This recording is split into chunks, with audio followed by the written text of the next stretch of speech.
నమస్తే, welcome to మరో media. నేను మీ కేవీఆర్. చరిత్ర ఎప్పుడు పూర్తి నిజాలు చెప్పదు, సగమే చెప్తుంది, మిగతా సగం మనమే కనుక్కోవాలని ఒక సూత్రీకరణ అనమాట. ఇప్పుడు ఇదంతా ఎందుకంటే చరిత్రలో అంటే భారతదేశ చరిత్రలోనే ఒక రాజకీయ నాయకుడి జర్నీ ఎంత అంటే ఒడిదుడుకులతో కష్ట నష్టాలతో సాగిందో వైఎస్ జగన్మోహన్ రెడ్డి రాజకీయ జీవితం ఒక ప్రత్యక్ష ఉదాహరణ. 2012లో పార్టీ పెట్టినప్పుడు ఒంటరిగా మొదలై అంటే ఒక ఎంపీ ఒక ఎమ్మెల్యే స్థానంతో మొదలై 151 సీట్లు, 22 పార్లమెంట్ స్థానాలు, 11 రాజ్యసభ సభ్యులతో, వందలాది మంది స్థానిక ప్రజాప్రతినిధులతో ఆయన ప్రయాణం అనన్య సామాన్యం. అట్లాంటి వైఎస్ జగన్మోహన్ రెడ్డి అనూహ్యంగా 2019లో విజయాన్ని మరిపించేలాగా అంతకంటే దారుణమైన ఓటమిని నిన్నటి ఎన్నికల్లో కౌంటింగ్ లో తేలిపోయింది. మొత్తం 164 స్థానాల్లో కూటమి అఖండ విజయం సాధించడం నిజంగా దేశమే నివ్వెరపోయింది. వైసీపీ శ్రేణులే కాకుండా ఇటు తెలంగాణ అటు ఆంధ్ర చాలా మంది న్యూట్రల్స్ అంటే ప్రజాస్వామ్యం మీద నమ్మకం ఉన్న చాలా మంది, ముఖ్యంగా వైఎస్ జగన్మోహన్ రెడ్డి విద్యా వైద్యంలో చేసిన సంస్కరణలు చూసిన తర్వాత ప్రత్యక్షంగా అంటే ఒక తరాన్ని తయారు చేస్తున్న ఆయన కృషి సంకల్పం ఏవైతే ఉన్నాయో వాటన్నింటినీ నెమరు వేసుకుంటున్న ప్రజలు చాలా మంది వైఎస్ జగన్మోహన్ రెడ్డి ఈ గతి పట్టిందని చాలా బాధపడ్డారు, నిర్వేదానికి గురయ్యారు. కానీ ఇది కాయిన్కి ఒక సైడ్ అయితే అసలు తెర వెనుక జరిగిన వ్యవహారాలు ఏంటి అన్నది ఇప్పుడు నేను మీకు చెప్పే ప్రయత్నం చేస్తా.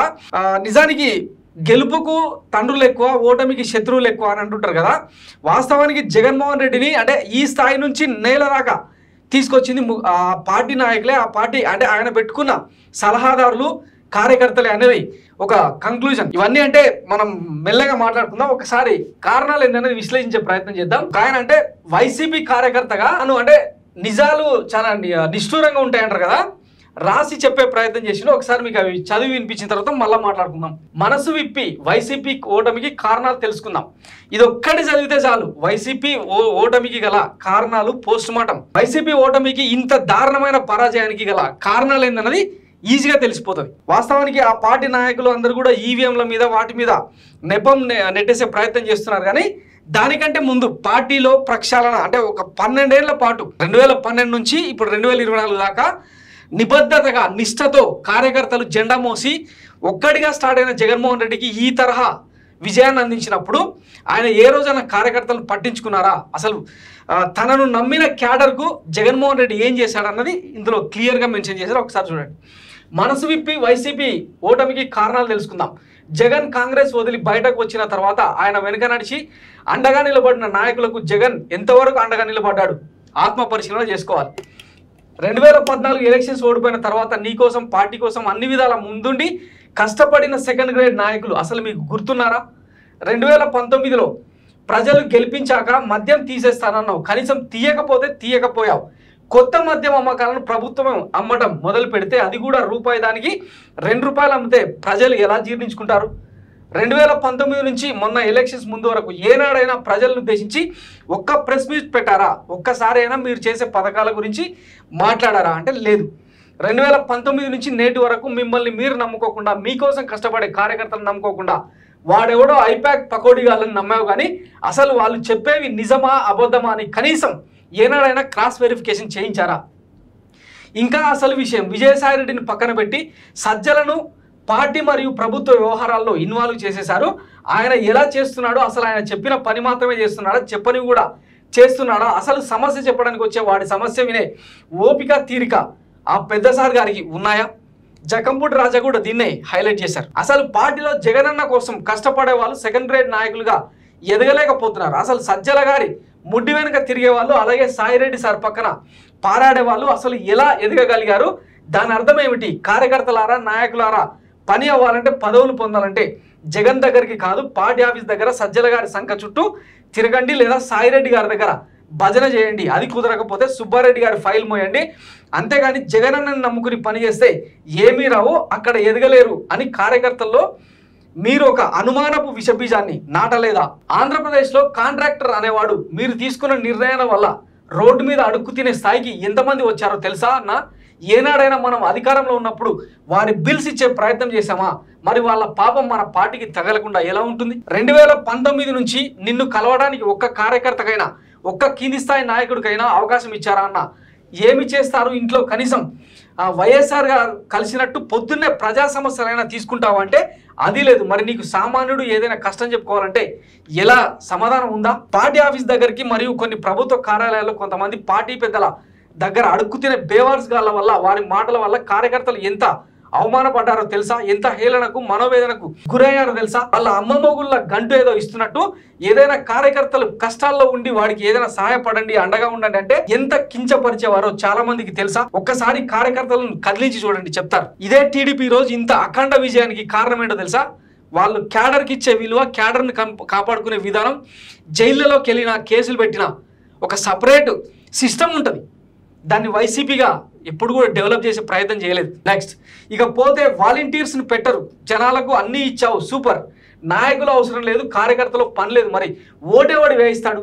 అదే ఓటు వేయమని అడగడానికి ఆ గ్రామ నాయకులలో కార్యకర్తలు వెళ్తే అసలు మీరేం చేశారు, మాకు అర్హత ఉంది, వస్తున్నాయి, జగన్ గారి ఇంట్లో నుంచి డబ్బులు ఏమైనా ఇస్తున్నాడా అంటున్నారు.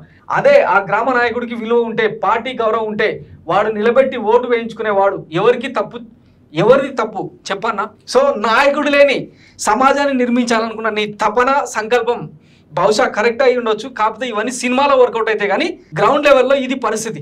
చెప్తే సిగ్గుపోతుంది. కనీసం మనం కట్టించిన సచివాలయాలు, ఆర్బీకేలు, విలేజ్ క్లినిక్లు, ఆ బిల్డింగ్స్ కట్టించిన వారికైనా సరైన సమయంలో బిల్స్ ఇచ్చారా? కట్టిన ప్రతి ఒక్కడు ఆదిపోయాడు, అడుక్కు తింటున్నాడు, కాదనగలరా? అసలు రైతుల గురించి పట్టించుకున్నారా? అసలు మన ప్రభుత్వ హయాంలో ఒక్క సబ్సిడీ అయినా రైతు పొందగలుగుతున్నాడా? ఎందుకని రైతులకు అవసరమైన సమయంలో విత్తనాలు, అవసరమైన సమయంలో ఎరువులు అందించడంలో విఫలమయ్యారు? ఇకపోతే సీఎంఓ ధనుంజయ రెడ్డి గారు ఒక పార్టీని ఎంత నాశనం చేయాలో అంత చేసావన్నా ప్రతి దాంట్లో వేలు పెట్టావు, కుదిరితే కాలు కూడా పెట్టావు. ఎమ్మెల్యేలు అడిగిన ఒక్క పని చేయవు, పైగా పార్టీలో సగం గొడవలకు, సగం అలకలకు కారణం నువ్వే అన్నా. బాగా పెట్టావు పార్టీకి.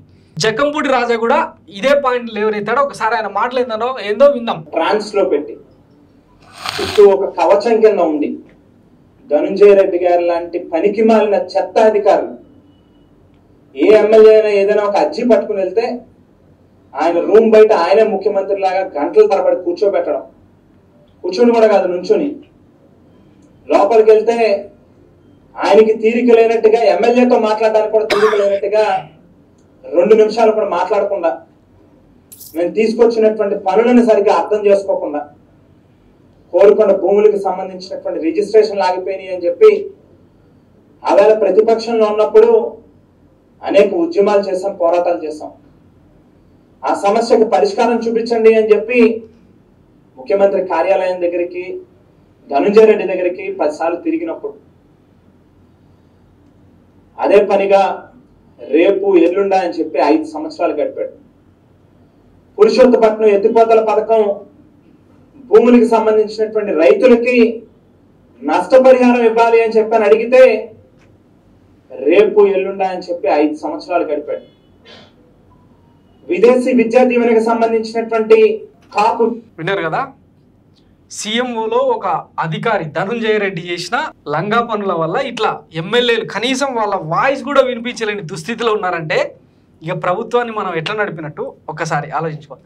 ఇక షర్మిల మరియు సునీత ఎవరని, ఇక షర్మిల మరియు సునీత ఎవరు, అవును అన్నా కాదన్నా ఒకప్పుడు షర్మిల లేకపోతే వైఎస్ఆర్సీపీ పార్టీ లేదా, అలాంటిది ఒక స్థాయి దాటి ఆమెను అవమానించాం.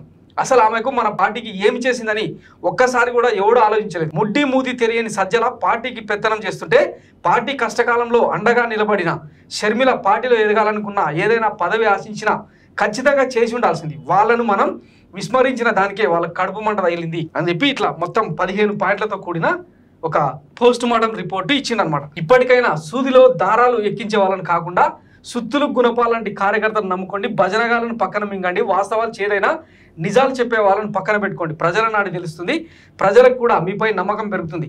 10 సంవత్సరాలు కష్టపడ్డ కార్యకర్తని, నాయకుడిని పట్టించుకోకపోతే ఇలాగే జరిగింది. మరి కార్యకర్త ఏ రోజైనా గుర్తుకొచ్చాడా జగన్ రెడ్డి? మాటికి నా ఎస్సీలు, నా ఎస్టీలు, నా బీసీలు, నా మైనార్టీలు అంటావు. ఓసీ నీకేం తప్పు చేశారు? నీ ఎస్సీలు, నీ బీసీలు, నీ మైనార్టీలు ఓట్లు ఎలా వేశారో ఇప్పుడు తెలుసుకోండి. గత 5 సంవత్సరాలు ఏ రోజైనా ప్రెస్ మీట్ ముందుకు వచ్చావా? ఎవరు? ఆర్వి నారాయణ రెడ్డి, కమలాపురం, కడప నియోజకవర్గం. సో ఇది ఒక సగటు కార్యకర్త మనోవేదన. దీనికి వైఎస్ జగన్మోహన్ రెడ్డి ఇప్పుడు అంటే చేతులు కాలిన తర్వాత ఆకులు పట్టుకున్న పని లేదు.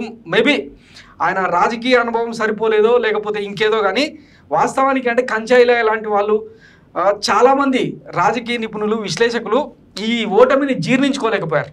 ఎందుకంటే విద్యలో దేశంలో ఏ పాలకుడు కూడా చేయని విధంగా విద్యలో ఐబీ సిలబస్సు బైజూస్ కంటెంట్తో ఇంగ్లీష్ మీడియం చదువులను దగ్గరికి తెచ్చిన విధానం ఏదైతే ఉందో ఇది ఒక్కటి చాలు గెలవడానికి అని చెప్పి చాలామంది నమ్మారు ఓటేసేదానికి కూడా. కానీ ఆఖరికి ఓటేయించడానికి కార్యకర్తలు క్యాడరే లేకుండా పోయింది. నిజానికి ఇక సిద్ధం సభల గురించి మాట్లాడుకుంటే కనీ విరి ఎరగని రీతిలో జనం పోగయ్యారు. కానీ ఆ జనము వాళ్ళంతా ఓటేసినా కూడా ఈరోజు కనీసం ప్రతిపక్ష హోదాలోనైనా 60-70 స్థానాలైనా వచ్చి ఉండేవి కదా అన్న చర్చ అయితే పెద్ద ఎత్తున జరుగుతుంది. ఇక ఈ ప్రక్షాళనలు ఇవన్నీ పక్కన పెట్టి ఈవీఎం ట్యాంపరింగ్ల మీద ఈవీఎంల మీద విమర్శలు చేస్తూ పోతే జనం మరొకసారి తిరగబడే అవకాశం ఉంటుంది తప్ప ఇంకొకటి కాదు. సో దయచేసి ఎక్కడ లోపం జరిగింది, ఎక్కడ అంటే ప్రక్షాళన మొదలుపెట్టాలన్నది వాస్తవానికి జగన్మోహన్ రెడ్డికి ఫైటింగ్ స్పిరిట్ అన్నది కొత్త కాదు. ఎందుకంటే ఆయన నిన్న ఓటమి తర్వాత మీడియా ముందుకు వచ్చి అంటే ఒక రకమైన ఉద్వేగంతో ఉద్విగ్నతతో ఆయన చెప్పిన మాటలు ఒకసారి గుర్తు చేసుకుంటే నిజంగా తండ్రి అంటే 39-40 ఏళ్ళ వయసులో తండ్రి చనిపోయినప్పుడు ఆయన ఒక అనామకుడు ఎంపీ అయ్యి ఉండొచ్చేమో కానీ ఒకవైపు సుప్రీం లాంటి కాంగ్రెస్ సుప్రీం లాంటి సోనియా గాంధీని ఎదిరించిన ధీరత్వం ఆయనను దేశంలోనే ఒక హీరోగా నిలబెట్టింది. సో అలాంటి వ్యక్తి అంటే కేసీఆర్ గారు తర్వాత మరికొంతమంది చెప్తా ఉంటారు అనమాట ఏమని, రాజకీయ జీవితంలో గెలుపోవటంలు అన్నవి సహజం, success is not permanent, failure is not fatal అని ఒక సూత్రం కూడా ఉంటుంది అన్నమాట. ఈ లెక్కన అంటే ఓటమి గెలుపుకు నాంది కావాలి, డిప్రెస్ కావాల్సిన అవసరం లేదు. ఇక కార్యకర్తలను ఎలా కాపాడుకోవాలి, ఎందుకంటే ఇప్పటికే టీడీపీ కూటమి నాయకుల అరాచకాలు గ్రామాల్లో మహిళలని కూడా చూడకుండా వైసీపీ జెండా మోసిన కార్యకర్తలను ఎంత తీవ్రంగా వేధిస్తున్నారో ఇప్పుడప్పుడే బయటకు రాకపోవచ్చు ఈ పచ్చ మీడియాలో. మరోవైపు వైసీపీ సోషల్ మీడియాతో సహా అన్నీ కూడా డ్రాప్ అవుట్ అయిపోయి మిడిల్ డ్రాప్ అయిపోయి స్విచ్ ఆఫ్ అయిపోయినాయి అనమాట. సో ఈ నేపథ్యంలో టీడీపీ చేసే అరాచకాలు కానీ టీడీపీ నీచపు పనులు కానీ బయటకు రాకపోవచ్చు, ఈ పచ్చ పేపర్లు రాయకపోవచ్చు. కానీ ఆ క్యాడర్ను ఆ లీడర్లను కాపాడుకోవాల్సిన బాధ్యత వైఎస్ జగన్మోహన్ రెడ్డి మీదనే ముమ్మాటికి ఉందని విజ్ఞప్తి చేస్తూ thanks for watching Mara media. నేను మీ కేవీఆర్. Thank you.